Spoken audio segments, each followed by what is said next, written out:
Well, I think what most people don't know about me is I was born in a really lower middle class family and born in Texas. My dad was in the Air Force. And so I lived in 5 states by the time I was 6 and have very little memory of it. But we settled in Wheeling, West Virginia, where I grew up primarily. And my father was somewhat abusive, and so my mother divorced him.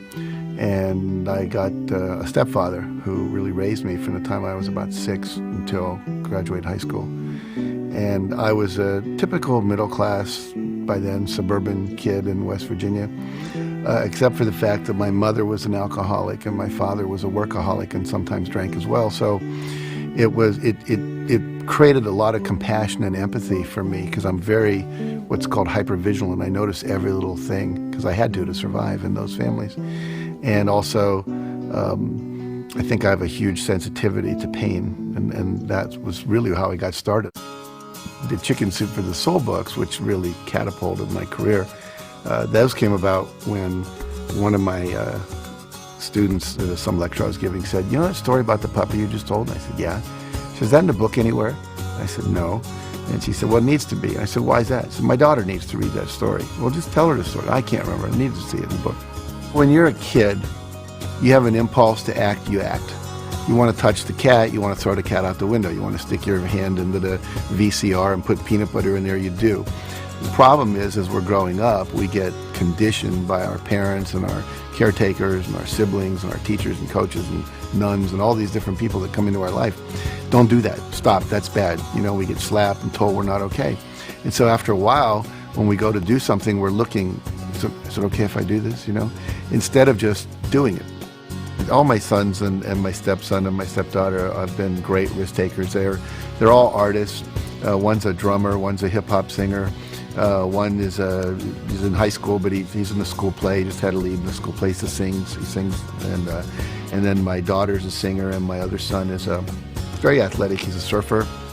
He snowboards as well, and he's always inventing games and trying out new things. Always on the edge, you know. Always coming in with cuts and scrapes, which I love because they're out there on the edge of their potential, exploring how they can keep pushing it. And it's not that they never get scared or they never feel rejected and have to go through things, but they seem to rebound very quickly. Every one of us knows what we want. We can feel it. I'll just tell people, if you could have anything you want and there were no limitations, what would you do? And everyone has an answer. Little kids, big adults. And that's their core essence. And if we all just fully do that which we're passionate about and understand the principles for how to bring that into being, then I believe the world will work perfectly. And that's why I do what I do.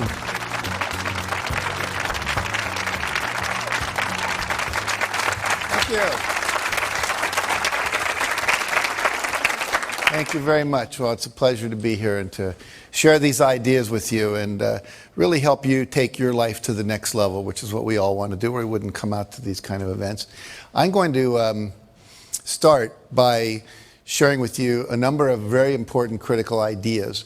And the first one is this one. There's a friend of mine, his name is Orrin Hudson, and he was the Alabama State chess champion. And he grew up in the ghettos of Birmingham and became a chess champion. Then he was the #1 Cadillac dealer and became a professional speaker.